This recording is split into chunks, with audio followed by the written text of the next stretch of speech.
Hello students, कल आपका paper है। कल DSC 1B post 302 B part, ठीक है। ऑप्शन उसका 2 जो है अंडरस्टैंडिंग ग्लोबलाइजेशन, उसका पेपर है। तो आपने कोड आपको पता ही है 302B, ठीक है। Post 302B understanding globalisation. तो पोल साइंस का आपका जो पेपर है इवनिंग शिफ्ट में 2 to 5, तो उसके लिए आपने प्रेपरेशन कर ली होगी। 4 यूनिट्स हैं, सबको पता है। ग्लोबलाइजेशन है फर्स्ट यूनिट में, मीनिंग एंड नेचर, ठीक है। तो ये बहुत ही ज़्यादा इम्पॉर्टेंट क्वेश्चन है कि ग्लोबलाइजेशन क्या है और उसकी क्या प्रकृति है, नेचर क्या है, स्वरूप क्या है। और उसके अलावा है आपका economic, political, technological and cultural dimensions of globalisation. तो वैश्वीकरण में आपको पता ही होगा वैश्वीकरण क्या है और क्या उसका नेचर है। तो वैश्वीकरण एक ऐसी प्रक्रिया है जिसमें सामाजिक संबंध जो है कैसे हो जाते हैं, दूरी रहित और सीमा विहीन जो है वो बन जाते हैं। और उसके अलावा जो डेफिनेशन दी है अंतर्राष्ट्रीय मुद्रा कोष ने, वो कहा है कि वैश्वीकरण वस्तुओं व सेवाओं तथा पूंजी दोनों के लिए बाजार की अंतर्राष्ट्रीय एकता के लिए बढ़ रही घनिष्ठता है। तो वैश्वीकरण जो है क्या कर रहा है वो उसके लिए हम कह सकते हैं कि अंतर्राष्ट्रीय वैश्वीकरण एक ऐसी व्यवस्था है जिसमें सीमाओं का कोई महत्व नहीं है और सारा विश्व एक सामुदायिक इकाई बन गया है।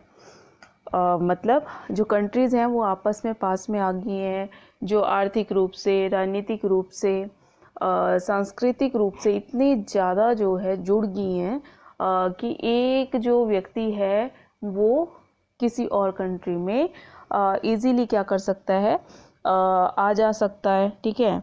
और उसके अलावा वहाँ की संस्कृति को यहीं पे बैठे बैठे समझ सकता है। उसके अलावा जो है राजनीतिक रूप से, आर्थिक रूप से, तो सारी तरह से जो है विश्व के लोग एक दूसरे के नज़दीक आ गए हैं। इसलिए कहा गया है कि जो है विश्व क्या है, विश्व ग्राम बन गया है।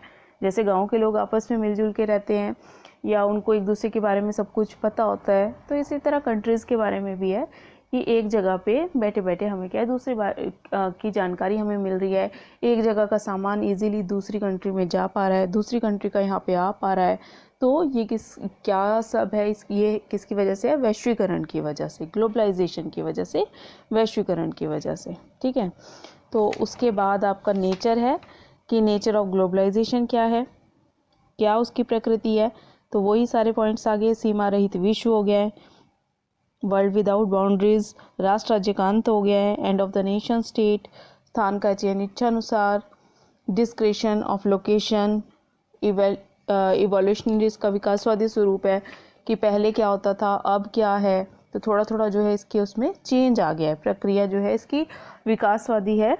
पहले जो है अलग तरह से था, अब बहुत ज़्यादा तकनीक का विकास हो गया है, तो और लोग बहुत ज़्यादा जो है आपस में इंटरनेट के माध्यम से जुड़ पा रहे हैं, ठीक है। अब जैसे मान लो वीडियो कॉलिंग है, यहाँ से दूसरी कंट्री के लोगों के साथ आप कर रहे हैं, तो यहीं बैठे बैठे वहाँ का आपको वहाँ का पता चल रहा है, ठीक है। पहले सिर्फ कुछ सामान ही जो था इजीली मान लो एक जगह से दूसरी जगह जा रहा था, तो तब वो पहले था। अब इवोल्यूशन, उसका विकास होते जो है मान लो जैसे संचार और यातायात के साथ हम बहुत ज़्यादा विकसित हो गए हैं, तो वो जो है उसका विकासवादी स्वरूप हो गया। उसके बाद है पूंजी की गतिशीलता, मोबिलिटी ऑफ कैपिटल है, इसमें पूंजीगत को थोपने की क्षमता है, विचारधारा पर आधारित नहीं है, ये not based on ideology, very important है, ये किसी एक आइडियोलॉजी के ऊपर बेस नहीं है, ठीक है। ना ही ये पूरी तरह पूंजीवाद पे जो है डिपेंड करता है, ना ही पूरी तरह साम्यवाद को मानता है। तो जो है उन दोनों की, अगर हम कहें कि पूंजीवाद और साम्यवाद में जो जिस कंट्री को जो अच्छा लग रहा है वो उसके द्वारा अपना लिया गया है। सार्वभौमिक मूल्यों को स्वीकारना है। उसके अलावा सार्वभौमिक मूल्य कौन से हैं कि जो सारी कंट्रीज़ के ऊपर समान रूप से लागू होते हैं, ठीक है। सार्वभौमिक मूल्य जैसे कि प्रत्येक राष्ट्र को मानवाधिकार मिलना चाहिए, पर्यावरण की सुरक्षा का मुद्दा हो गया, नारीवाद का मुद्दा हो गया, बाल कल्याण से जुड़ा हुआ हो गया, उदारीकरण हो गया, मुक्त व्यापार हो गया। तो ये सारे क्या हैं, सार्वभौमिक मूल्य, इनको स्वीकारा जाता है किसमें, वैश्वीकरण में। जो आपका जैसे पर्यावरण का मुद्दा है वो सिर्फ क्या है, किसी एक कंट्री का तो नहीं है ना। अगर एक कंट्री में पर्यावरण प्रदूषण होगा तो वो दूसरे को भी कहीं ना कहीं असर करेगा, ठीक है। तो इसलिए उस मुद्दे पर हमें क्या है, सारी कंट्रीज़ को आगे आना चाहिए कि हम पर्यावरण को कैसे जो है सुरक्षित रख सकते हैं, कैसे हम पर्यावरण का संरक्षण कर सकते हैं। उसके अलावा आपका है व्यक्ति की सर्वोच्च स्थिति, 9th point, highest status of man. तो जो वैश्वीकरण है, वैश्वीकरण व्यक्ति को किसी एक वर्ग, समाज, राष्ट्र आदि से संबंधित नहीं मानता, बल्कि उसे विश्व का नागरिक मानता है, ठीक है। विश्व को व्यक्ति को राष्ट्रों के मध्य इस तरह होना चाहिए जैसे कि वह किसी शहर के विभिन्न भागों में घूमता है। तो ये क्या है, व्यक्ति को एक सर्वोच्च स्थिति प्रदान करता है ग्लोबलाइजेशन। तो यही है वैश्वीकरण की प्रकृति, नेचर ऑफ ग्लोबलाइजेशन। तो बहुत ज़्यादा इंपॉर्टेंट क्वेश्चन है कि वैश्वीकरण क्या है और इसकी प्रकृति क्या है। वैश्वीकरण का अर्थ बताइए, मीनिंग, और नेचर यानी कि प्रकृति बताइए। तो ये क्वेश्चन आपने ज़रूर से जो है पढ़ के जाना है, बहुत इंपॉर्टेंट है ये क्वेश्चन, ठीक है। उसके बाद इसके डायमेंशंस हैं, उसमें आपके 4 डायमेंशन दिए गए हैं, इकोनॉमिक, पॉलिटिकल, टेक्नोलॉजिकल और कल्चरल। तो इनमें से भी आ जाएगा एक क्वेश्चन, इसमें से आ सकता है, ये आ जाएगा, मीनिंग और नेचर वाला आ सकता है, और दूसरा इन डायमेंशंस में से कुछ पूछ लेगा, ठीक है। तो ये आना ही आना है। उसके बाद आपका सेकंड यूनिट आ जाएगी कंटेम्प्रेरी वर्ल्ड एक्टर्स, उसमें यूनाइटेड नेशंस और वर्ल्ड ट्रेड ऑर्गेनाइजेशन। तो यूनाइटेड नेशंस के बारे में याद करना है और वर्ल्ड ट्रेड ऑर्गेनाइजेशन के बारे में आपको पढ़ना है। वर्ल्ड ट्रेड ऑर्गेनाइजेशन में आपने जो है उसके उद्देश्य क्या हैं वो ज़रूर पढ़ लेने हैं कि वर्ल्ड ट्रेड ऑर्गेनाइजेशन के क्या उद्देश्य हैं, कि क्यों वो बनाया गया है। और उससे पहले उसका ये आपको पता होना चाहिए कि कब अस्तित्व में आया था। वैसे तो ये गेट का ही बदला हुआ रूप था। तो ये 1 जनवरी 1995 को जेनेवा में जो है विश्व व्यापार संगठन की स्थापना की गई थी। तो ये ज़रूर आपने वहाँ पे मेंशन करना है। और उसके अलावा जो है आपका विश्व व्यापार संगठन की रचना क्या है, रचना में उसके अंग बताए गए हैं, 3 अंग हैं, मंत्री स्तरीय सम्मेलन, सामान्य परिषद, सचिवालय, ठीक है। तो ये तीनों जो है आपने इसके बारे में पढ़ लेना है। और एक हो गया आपका कि इसके उद्देश्य क्या हैं, ऑब्जेक्टिव्स क्या हैं और इसके कार्य क्या हैं विश्व व्यापार संगठन के। तो विश्व व्यापार संगठन के उद्देश्य भी इम्पोर्टेंट है कि ये क्या करना चाहता है, विश्व भर में मनुष्य के जीवन स्तर में सुधार करना चाहता है, वस्तुओं और रोजगार का व्यापक और निश्चित स्तर पर विस्तार करना चाहता है, उत्पादन एवं व्यापार की वस्तुओं को बढ़ाना चाहता है, उत्पादन एवं व्यापार सेवाओं को बढ़ाना चाहता है, और सतत विकास की धारणा को बढ़ावा देना इसका उद्देश्य है, ठीक है। तो ये सारा है सेकेंड यूनिट के अंदर आएगा आपका। और संयुक्त राष्ट्र संघ, यूनाइटेड नेशंस के बारे में आएगा, वो भी आपको लर्न करना पड़ेगा। और थर्ड यूनिट है आपकी कंटेम्प्रेरी वर्ल्ड इश्यूज़। तो कंटेम्प्रेरी वर्ल्ड इश्यूज़ में दिया तो है आपके बुक में काफ़ी कुछ, लेकिन आपने मेन ये ज़रूर पढ़ लेने हैं ग्लोबल एनवायरमेंटल इश्यूज़, जिसमें 3 दिए गए हैं, ग्लोबल वार्मिंग क्या है, बायोडाइवर्सिटी क्या है, एंड रिसोर्स स्कार्सिटी क्या है, ठीक है, रिसोर्स स्कार्सिटीज़। तो ये जो है बहुत इंपॉर्टेंट है तीनों टॉपिक कंटेम्प्रेरी वर्ल्ड इश्यूज़ में। जो है आपको इन तीनों को तो आप छोड़ के जा ही नहीं सकते, ये तो आपको पढ़ने ही पड़ेंगे। तो वही आपके वैश्विक पर्यावरणीय मुद्दे, जो ग्लोबल एनवायरमेंटल इश्यूज़ हैं, इसको हिंदी में क्या बोलेंगे, वैश्विक पर्यावरणीय मुद्दे। तो वैश्विक पर्यावरणीय मुद्दे ग्लोबल वार्मिंग, बायोडाइवर्सिटी और रिसोर्स स्कार्सिटीज़। अगर आपको ये आता है 10 नंबर में कि ग्लोबल एनवायरमेंटल इश्यूज़ बताइए, तो आपने तीनों एक्सप्लेन करने हैं, ठीक है। ग्लोबल एनवायरमेंटल इश्यूज़, इसमें तीनों आएंगे ग्लोबल वार्मिंग आ जाएगा, बायोडाइवर्सिटी आ जाएगा और रिसोर्स स्कार्सिटी आ जाएगा, ठीक है। तो उसके लिए आपको जो है इन तीनों के बारे में पता होना चाहिए। वैश्विक तापमान, ग्लोबल वार्मिंग यानी कि वैश्विक तापमान क्या होता है, बायोडाइवर्सिटी यानी जैव विविधता क्या होता है, और रिसोर्स स्कार्सिटीज़ क्या होता है, संसाधनों की कमी क्या है। तो मैं आपको थोड़ा बता देती हूँ। वैश्विक तापमान क्या होता है, ग्लोबल वार्मिंग यानी कि, तो वैश्विक तापमान से अभिप्राय क्या है, विश्व के तापमान का लगातार बढ़ना, याद रखना, वैश्विक तापमान का क्या मतलब है? वैश्विक तापमान से अभिप्राय है विश्व के तापमान का लगातार बढ़ना। कि और विश्व का तापमान बढ़ क्यों रहा है? ठीक है, क्यों? क्योंकि जो कंट्रीज़ हैं उन्होंने क्या करा है, विकास वो अपना ज़्यादा से ज़्यादा करना चाहती हैं, और ज़्यादा विकास के कारण उन्होंने क्या किया है, विकास करने के लिए उन्होंने पर्यावरण को बहुत ज़्यादा हानि पहुंचाई है। ठीक है, पर्यावरण को हानि पहुंचाई है, यानी कि उन्होंने पर्यावरण को हानि की वजह से क्या हो गया, जंगलों की बहुत ज़्यादा कटाई हुई है, जंगलों में कमी आई है, और जंगलों में कमी आने की वजह से क्या हो गया, ग्लेशियरों से, जो ग्लेशियर्स हैं, ग्लेशियरों से लगातार बर्फ़ पिघल रही है। तो मेन आपने वैश्विक तापमान में क्या याद रखना है? वैश्विक तापमान मतलब विश्व के तापमान का लगातार बढ़ना। और विश्व का तापमान बढ़ क्यों रहा है? क्योंकि जो कंट्रीज़ हैं वो विकास के लिए क्या कर रही हैं, जंगलों को काट रही हैं, पर्यावरण को हानि पहुंचा रही हैं, जिससे ग्लेशियरों से लगातार बर्फ पिघल रही है। तो इतना याद रखोगे। ठीक है, तो जो ग्लेशियरों से लगातार बर्फ पिघल रही है उसके कारण हो क्या रहा है, पर्यावरण में परिवर्तन हो गया है।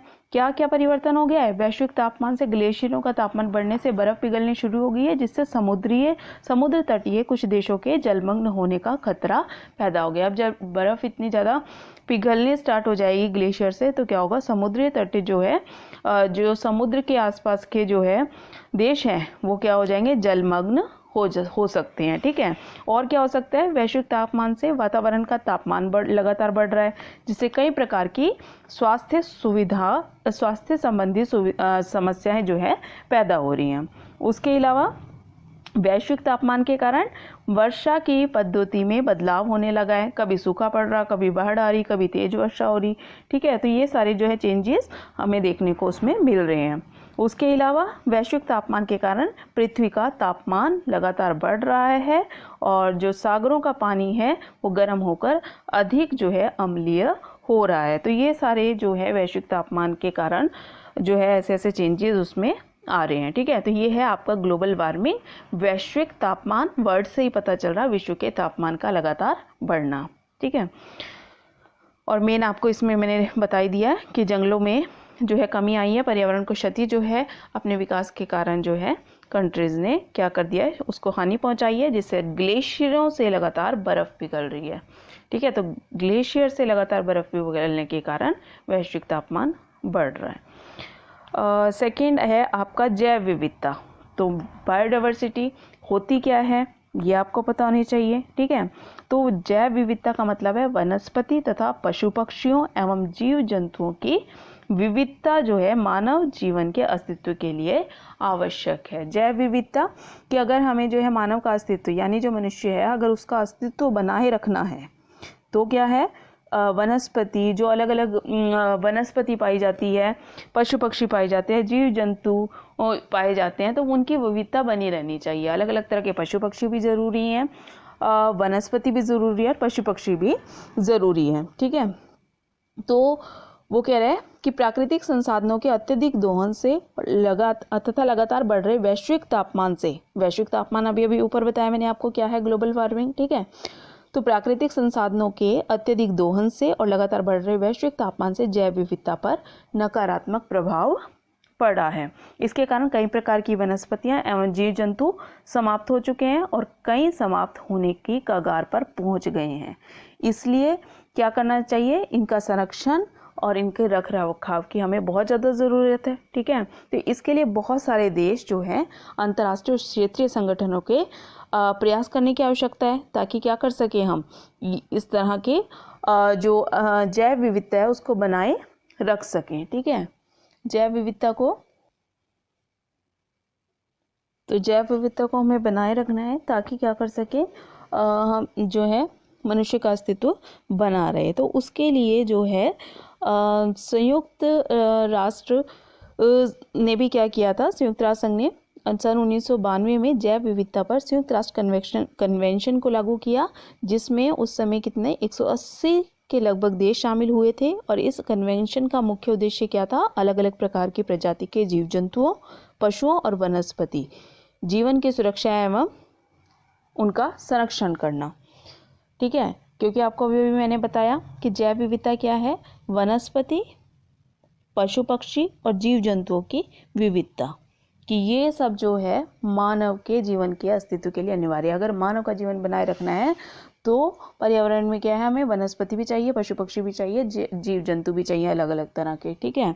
तो जितने भी ये सदस्य 180 देश जो भी सदस्य राज्य थे, उनका ये कर्तव्य निर्धारित किया गया कि वे अपने अपने क्षेत्रों में जैव विविधता का संरक्षण और उसकी सुरक्षा करें। तो जैव विविधता के जो कि क्या कर सकें, जैव विविधता के सतत विकास को निर्धारित कर सकें। तो जैव विविधता में आपको मेन बात आगे होगी समझ, क्या है जैव विविधता, अर्थात वनस्पति और पशु पक्षी एवं जीव जंतुओं की विविधता जो कि मानव जीवन के अस्तित्व के लिए आवश्यक है। उसके बाद थर्ड है आपका संसाधनों की कमी, रिसोर्स स्कार्सिटीज, ठीक है। तो ग्लोबल एनवायरमेंटल इश्यूज बहुत इंपॉर्टेंट क्वेश्चन, जिसमें आपको 2 मैं बता चुकी हूँ, तीसरा भी बता रही हूँ, ठीक है। ग्लोबल वार्मिंग वैश्विक तापमान मैंने आपको बता दिया, बायोडाइवर्सिटी जैव विविधता आपको बता दिया क्या होता है, और तीसरा है आपका संसाधनों की कमी, रिसोर्स स्कार्सिटीज क्या होता है, ठीक है। तो संसाधनों की कमी, तो संसाधनों से हमारा अभिप्राय ऐसे संसाधनों से है जो कि हमें प्रकृति से ठोस, द्रव और गैस के रूप में प्राप्त होते हैं, चाहे वो हमें प्रकृति से ठोस रूप में मिले हैं, चाहे द्रव के रूप में मिले हैं या गैस के रूप में। तो वो बोल रहा है कि वो सब क्या है, संसाधन है जो हमें प्रकृति से मिले हुए हैं। संसाधनों को पृथ्वी पर मानवीय जीवन का आधार माना गया है, उसी से ही जो है मनुष्य अपना जीवन यापन करता है, उसी से ही विकास कर सकता है, ठीक है। तो मानवीय सभ्यता के विकास में इन संसाधनों ने महत्वपूर्ण योगदान दिया है। प्रारंभिक काल में ये संसाधन बहुत ज़्यादा थे, ठीक है, प्रचुर मात्रा में थे, बहुत ज़्यादा थे, लेकिन जैसे जैसे जनसंख्या में वृद्धि होती चली गई वैसे वैसे संसाधनों का तेज़ी से दोहन होना आरंभ हो गया, कि जो है अपने विकास के लिए क्या किया गया, जो विकसित कंट्रीज़ हैं उनके द्वारा जो है इनका उपयोग किया गया। उन्होंने क्या किया, विकसित कंट्रीज़ ने प्राकृतिक संसाधन जो विकासशील देशों के थे, कुछ कंट्रीज़ ने उनका भी यूज़ कर लिया, और यूज़ तो चलो ठीक है आवश्यकता के अनुसार करना, लेकिन दोहन करना स्टार्ट कर दिया, यानी आवश्यकता से ज़्यादा जो है उन्होंने उनका जो है यूज़ करना स्टार्ट कर दिया। तो इससे क्या हो गया, जो संसाधन है, प्राकृतिक संसाधन है, वो क्या हो गए, उसमें कमी आ गई। जब आवश्यकता से ज़्यादा किसी चीज़ का यूज़ कर लेंगे तो उसमें कमी आएगी। तो वही बोल रहा है कि संसाधनों की कमी, रिसोर्स स्कार्सिटी।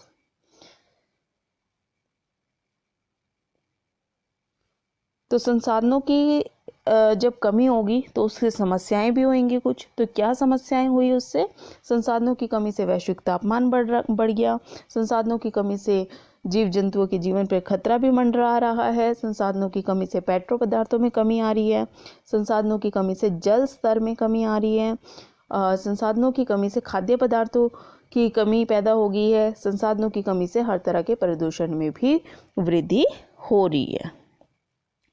तो यही है आपका संसाधनों की कमी। तो इन संसाधनों की कमी को हमें क्या करना पड़ेगा, दूर करना पड़ेगा, कि जो जितना ज़रूरत है उतना ही प्राकृतिक संसाधनों का हम न्यायपूर्ण और सही तरीके से, नियोजित तरीके से, प्लान जो है हम उसका उपयोग करें, ठीक है, ताकि हम आने वाली जनरेशन के लिए भी उसका संरक्षण कर सकें। तो मेन आपको तीनों समझ आ गए होंगे, वैश्विक तापमान क्या है, जैव विविधता क्या है, और संसाधनों की कमी क्या है। तो ये बहुत इंपॉर्टेंट है, ग्लोबल एनवायरमेंटल इश्यूज। तो अगर आपको अलग से पूछ रहे हैं वैश्विक तापमान क्या है, ग्लोबल वार्मिंग क्या है, तो आप उसी के बारे में लिखोगे। जैव विविधता के बारे में पूछ रहे हैं तो बायोडाइवर्सिटी यानी कि उसी के बारे में लिखोगे। संसाधनों की कमी के बारे में पूछ रहे हैं तो आप उसी को ही जो है बताओगे। और अगर पूरा जो है आपको क्वेश्चन आता है कि ग्लोबल एनवायरमेंटल इश्यूज बताओ, तो आपने ये तीनों जो है एक्सप्लेन कर देने हैं, ग्लोबल वार्मिंग, बायोडाइवर्सिटी और रिसोर्स स्कार्सिटीज। उसके बाद जो है आपका आता है यूनिट 4। यूनिट 4 में है आपका poverty and inequality, international terrorism. तो ये तो जो है आपका बहुत ही इजी यूनिट है, अगर मैं कहूँ बहुत ही इजी यूनिट। तो यहाँ पे आपको मेन आपने जो है गरीबी क्या होती है और गरीबी के कारण क्या है, ठीक है, और एक इसमें क्वेश्चन बनता है गरीबी को दूर करने के उपाय क्या हैं। तो जो आप कारण लिखोगे उन्हीं कारणों को अगर हम उसका निवारण कर देंगे, ठीक है, तो वही सारे आपने पॉइंट्स उसके उपाय में लिखते चले जाना है। अब जैसे गरीबी है तो गरीबी है क्या, तो ये क्या है, एक आपने ये मेन ध्यान रखना है, ये सारी जो है वैश्विक स्तर की समस्याएं हैं, चाहे वो गरीबी है, चाहे असमानता है, और चाहे आपका अंतर्राष्ट्रीय आतंकवाद है, इंटरनेशनल टेररिज्म। यही 3 क्वेश्चन हैं आपके 4th यूनिट में। तो आपने जो है पॉवर्टी और इनइक्वालिटी क्या है और इंटरनेशनल टेररिज्म क्या है, तीनों के बारे में आपको पता होना चाहिए। तो पॉवर्टी, तो ये क्या है, सबसे पहले तो आप यही लिख सकते हो कि ये क्या है, एक वैश्विक स्तर पर पाई जाने वाली जो है समस्या है, गरीबी। तो गरीबी से अभिप्राय उस सामाजिक प्रक्रिया से है जिसमें समाज का एक भाग अपने जीवन की मौलिक अनिवार्यताओं को भी पूरा नहीं कर सकता। तो जो ज़्यादातर गरीबी है वो मेन आपने ध्यान रखनी है कि जो विकासशील देश हैं या गरीब कंट्रीज़ हैं उनके अंदर जो लोग हैं उनमें गरीबी देखने को ज़्यादा मिलती है। ठीक है, क्यों? क्योंकि वहाँ पर जनसंख्या भी बहुत ज़्यादा है, जो लोग हैं वो बेरोज़गार हैं। ठीक है, उनकी जो आय है वो बहुत ही कम है। ठीक है, तो ये सारे रीजंस है गरीबी के, जो वैश्विक स्तर पे गरीबी के कारण क्या है, यही सब आएंगे आपके, निम्न प्रति व्यक्ति आय, निर्धनता का दुष्चक्र, जनसंख्या का दबाव, निरक्षरता यानी गरीबी, निरक्षरता यानी कि जो है गरीबी का कारण क्या है, इलिटरेसी यानी कि पढ़ा लिखा ना होना। ठीक है, उसके अलावा बेरोजगारी, कि अब जब रोजगार ही नहीं होगा किसी के पास तो ऑब्वियस है गरीबी बढ़ेगी। ग्रामीण पिछड़ापन, आलस्य और भाग्यवादिता। आलस्य और भाग्यवादिता क्या हुआ कि कुछ लोग जो है कि हाँ भाग्य के ऊपर ही बैठे रहते हैं कि जी हाँ भाग्य में हमें ये मिलेगा, ये मिलेगा, ये मिलेगा, किस्मत के ऊपर डिपेंड रहते हैं, मेहनत नहीं करते। ठीक है, तो वो भी जो है गरीबी का कारण है, अगर वो काम करेंगे तभी तो उनको कुछ मिलेगा। उसके अलावा आर्थिक असमानता, तो आर्थिक असमानता में आपने ध्यान रखना है, ये कंट्रीज़ के लिए बोला गया है आर्थिक असमानता, कि कुछ कंट्रीज़ तो बहुत ज़्यादा अपना विकास कर चुकी हैं और कुछ जो है अब कुछ कंट्रीज़ का अपना विकास अभी नहीं हुआ है। तो कुछ विकसित हैं, कुछ विकासशील हैं। तो जो विकासशील कंट्रीज़ हैं, ठीक है, वहाँ पर जो है गरीबी देखने को ज़्यादा मिलती है। तो वो है आर्थिक असमानता। जो उत्तरी गोलार्ध के कंट्रीज़ हैं वो तो विकसित कंट्रीज़ हैं, लेकिन जो दक्षिणी गोलार्ध की कंट्रीज़ हैं वो ज़्यादातर क्या है, गरीब कंट्रीज़ में आती हैं। वहाँ पे जो है गरीबी देखने को हमें ज़्यादा मिलती है।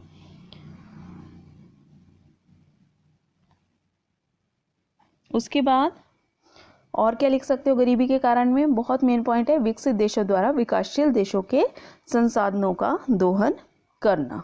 विकसित देशों के द्वारा विकासशील देशों के संसाधनों का दोहन करना, कि जो विकसित कंट्रीज है वो क्या कर रही है, विकासशील देशों के संसाधनों का भी यूज़ कर रही हैं, एक्स्ट्रा यूज़ कर रही हैं, तो वो हो गया दोहन करना। ठीक है, उसके अलावा विकसित देशों द्वारा विकासशील देशों की मांगों को ना मानना, कि जो कुछ मांगे हैं विकासशील कंट्रीज़ की विकसित देशों से कि हमें ये चाहिए, लेकिन वो उनको पूरा नहीं कर रही हैं या उनकी मदद नहीं कर रही हैं, उससे भी गरीबी बढ़ रही है। तो ये सारे रीजंस है गरीबी के, और किस पर, वैश्विक स्तर पर। अब यहाँ पे वैश्विक स्तर पर यानी कि कंट्रीज़ के बारे में बात की गई है।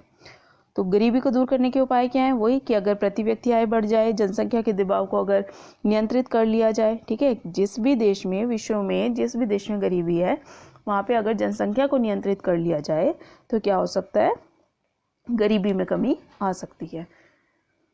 निरक्षरता को समाप्त करना। ठीक है, अगर लोग पढ़े लिखे होंगे ज़्यादा से ज़्यादा तो वो जागरूक होंगे, उन्हें जो है टेक्नोलॉजी भी यूज़ करनी आएगी। ठीक है, रोज़गार भी उनको मिलेगा, तो जो उनको क्या होगा, तो वो ही कहा गया है, अगर हम निरक्षरता को दूर कर दें तो क्या कर सकते हैं, हम गरीबी को दूर कर सकते हैं।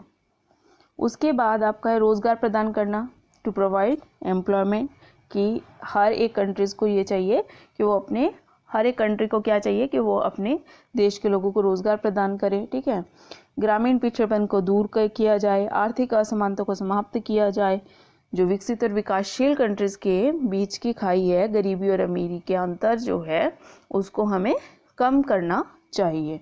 उसके अलावा विकासशील देशों की मांगों को विकसित देशों के द्वारा मान लिया जाना चाहिए। तो ये सारी है आपके गरीबी को दूर करने के उपाय। तो ये आपको बहुत इंपॉर्टेंट क्वेश्चन है कि गरीबी पर एक नोट लिखो, ये आ सकता है या उसके बाद एक क्वेश्चन आपका बनता है इसमें असमानता, कि असमानता के ऊपर एक नोट लिखें। तो असमानता भी जो है क्या है, वैश्विक स्तर पर पाई जाने वाली जटिल समस्याओं में से एक है। तो असमानता को आपको मैंने पहले भी कराया है कि असमानता क्या होती है, इनइक्वालिटी क्या होती है। तो आपको मेन यहाँ पे ये याद रखना है कि जो इनइक्वालिटी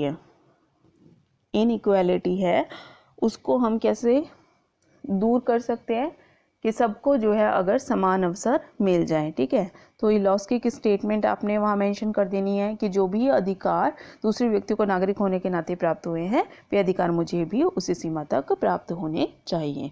तो ये किसके स्टेटमेंट है, लॉस्की की है। उसके अलावा समानता का क्या अर्थ है, कि समानता स्थापित करके हम असमानता को दूर कर सकते हैं। तो समानता का अर्थ है विशेष अधिकार वाला वर्ग ना रहे और सबको उन्नति के समान और उचित अवसर प्राप्त हो। तो जितनी भी जैसे प्रॉब्लम्स हैं जो कि असमानता फैलाती हैं, जैसे कि आपका आ जाएगा छुआछूत हो गया या फिर स्त्रियों के साथ गलत व्यवहार हो गया, तो इसको ये सब दूर किया जाना चाहिए ताकि असमानता को दूर किया जा सके। तो उसके अलावा ये भी माना जाता है कि समानता का अर्थ ये है कि सभी व्यक्ति समान है, प्रकृति ने सबको समान बनाया है, किसी के साथ कोई भेदभाव ना करो, सभी के साथ समान व्यवहार होना चाहिए, सभी को समान वेतन मिलना चाहिए। ठीक है, तो सेम काम के लिए समान वेतन जो है लोगों को मिलना चाहिए। तो ये सारी चीज़ें हैं जो कि क्या है, असमानता को दूर कर सकती हैं।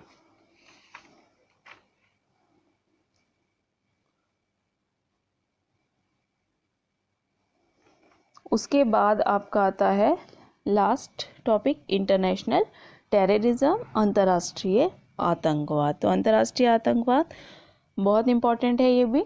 ठीक है, तो अंतर्राष्ट्रीय आतंकवाद जो है में आप डेफिनेशन लिख सकते हो ब्रिया एम जेकिंस की, कि उसने क्या कहा है कि हिंसा की धमकी देना, व्यक्तिगत तौर पर हिंसात्मक गतिविधियां तथा लोगों को डराने के लिए हिंसा का विचार आतंकवाद है। ठीक है, ये डेफिनेशन है ब्रिया एम जेंग्स की।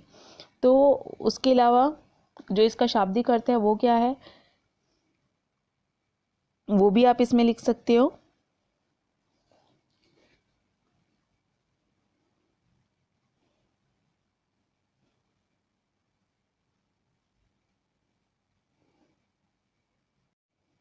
आतंक को अंग्रेजी में टेरर कहते हैं, जो कि लैटिन भाषा से लिया गया है, जिसका अर्थ है आतंकी गतिविधियां। ठीक है, जिसका अर्थ हम आतंकी गतिविधियों से ले सकते हैं। तो सामान्य रूप से जब एक समूह या संगठन अपनी मांगों को मनवाने के लिए बम विस्फोट या अनावश्यक रूप से जान माल की हानि करता है तो उसे आतंकवाद की घटना कहा जा सकता है। तो ये है आपका आतंकवाद का अर्थ। और उसके बाद आतंकवाद के कारण आ जाएंगे कि कारण क्या है, बहुत इंपॉर्टेंट है कि आतंकवाद के क्या कारण है। तो वही आ गया आपका विश्व स्तर पर हुआ असमान विकास, कि कुछ कंट्रीज जो विकसित कंट्रीज हैं, पश्चिमी देश हैं, उनका विकास ज़्यादा हो गया है, जो विकासशील कंट्रीज हैं उनका विकास कम हुआ है।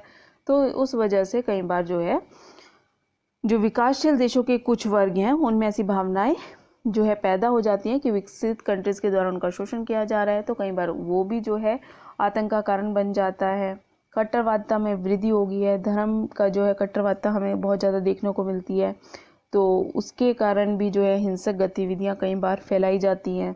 ठीक है, गरीबी और निरक्षरता, पॉवर्टी एंड इलिटरेसी, कि विकासशील देशों में गरीबी और निरक्षरता बहुत अधिक पाई जाती है, अभी पहले भी मैंने आपको बताया। तो एक गरीब और निरक्षर व्यक्ति को अपने धर्म या भाषा के आधार पर कुछ लोग भड़का कर उससे आतंकवादी गतिविधियां करवा लेते हैं। अगर व्यक्ति पढ़ा लिखा होगा, ठीक है, तो क्या होगा, तो वो किसी की बातों में नहीं आएगा जल्दी से, उसके पास अपनी सोच समझ होगी। ठीक है, तो मतलब चांसेस ज़्यादा है कि वो चीज़ों को ज़्यादा अच्छे से समझ सके। उसके अलावा आतंकवाद का और क्या कारण है, बेरोजगारी है, या फिर उसके अलावा युद्धों का कुछ प्रभाव भी है, विज्ञान और तकनीकी विकास भी है, तो उसके कारण जो विज्ञान और तकनीक है उसका जो है यूज़ जो है कुछ आतंकवादी जो है संगठन वो भी करते हैं। संचार के साधनों का विकास हो गया है, डेवलपमेंट ऑफ मास मीडिया, कि एक जो न्यूज़ है दूसरी कंट्रीज़ में, दूसरे की यहाँ पे एक कंट्री में जो है आसानी से पता चल जाती है। तो ये सारी चीज़ें क्या है, तो ये सारी चीज़ें आतंकवाद को बढ़ावा दे रही हैं। उसके अलावा यातायात के साधनों का विकास हो गया है कि जो आपके यातायात के साधन है उसकी वजह से एक देश में से दूसरे देश में जाना आसान हो गया है। तो अगर कोई आतंकवादी संगठन है तो उनके लिए भी तो ये कहीं ना कहीं जो है आतंकवाद को फैलाने के लिए उसका वो भी यूज़ कर लेते हैं। तो वही यातायात के साधनों का विकास भी क्या हो गया, आतंकवाद का कारण बन गया है।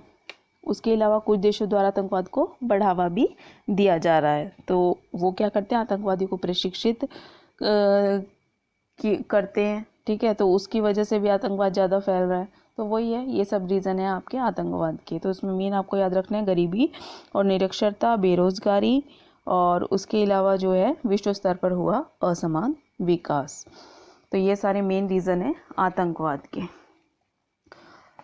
अब वही है कि क्या जो है इसको रोकने के उपाय क्या हैं, आतंकवाद को अब रोकेंगे कैसे। तो जो इसके कारण है उसी को अगर हम दूर कर देंगे तो वो उसके उपाय हो जाएंगे। सबसे मेन तो यही है कि जो असमान जो विकास हुआ है उसको दूर करें, यानी कि विश्व का एक समान विकास हमें करना चाहिए ताकि कोई भी देश अपने या उसके जो लोग हैं वो अपने आप को उपेक्षित अनुभव ना करें। ठीक है, तो सब कंट्रीज़ के लोगों का विकास जो है समान रूप से होना चाहिए। उसके अलावा विभिन्न देशों को ऐसे प्रयास करने चाहिए कि लोगों में नस्ल, धर्म, जाति या भाषा के आधार पर कट्टरवादिता ना बढ़े। और उसके अलावा विश्व स्तर पर गरीबी और निरक्षरता को कम करने के प्रयास करने चाहिए। ठीक है, विश्व के अधिकांश युवाओं को रोजगार उपलब्ध कराया जाना चाहिए ताकि वे आतंकवादी गतिविधियों की ओर अग्रसर ना हो। जब रोजगार होगा तो वो अपने काम में लगे रहेंगे। ठीक है, आय का साधन उनके पास होगा तो वो आतंकवादी गतिविधियों में नहीं लगेंगे। उसके अलावा आतंकवादी संगठनों को संचार के साधनों का प्रयोग करने से रोका जाना चाहिए। आतंकवादी संगठनों को यातायात के साधनों का प्रयोग करने से भी रोकना चाहिए। ठीक है, तो ये सारी चीज़ें हैं जिसके द्वारा हम क्या कर सकते हैं, मेन पॉइंट्स है आपके जिसके द्वारा हम क्या कर सकते हैं, आतंकवाद को रोक सकते हैं।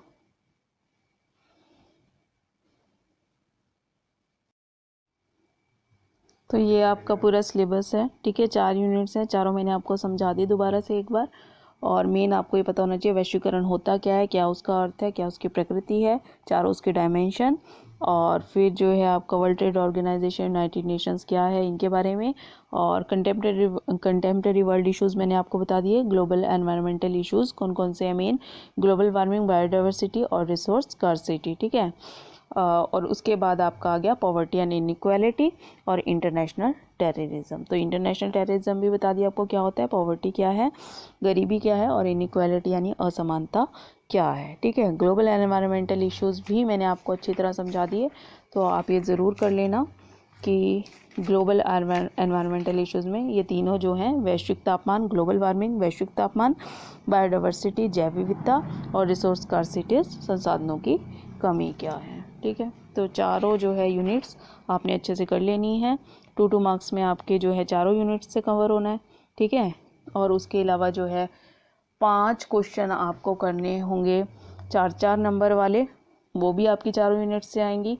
और फिर जो आपकी यूनिट वाइज 10-10 नंबर का क्वेश्चन आएगा वो 2 में से 1 करने का आएगा। वो जैसे फर्स्ट यूनिट है उसमें से 2 क्वेश्चन आ जाएंगे, कोई भी एक करो। फिर सेकेंड यूनिट उसमें से 2 क्वेश्चन, 1 करो। थर्ड यूनिट 2 क्वेश्चन 10-10 नंबर के, उसमें से 1 करो। और फोर्थ यूनिट से भी आपको 10-10 नंबर के 2 क्वेश्चन आएंगे जिसमें से आपको 1 करना होगा। ठीक है, तो जो ये फोर्थ यूनिट ग्लोबल टेररिज्म जो लिखा है, चाहे ग्लोबल टेररिज्म आ जाए चाहे इंटरनेशनल टेररिज्म आ जाए, एक ही बात है। और जो थर्ड यूनिट है उसमें एक आपका टॉपिक ये भी दिया हुआ है, चैलेंजेस ऑफ इंटरनेशनल माइग्रेशन। ठीक है, तो इसे भी कर लेना। तो कल के लिए जो है आपको best of luck. Thank you.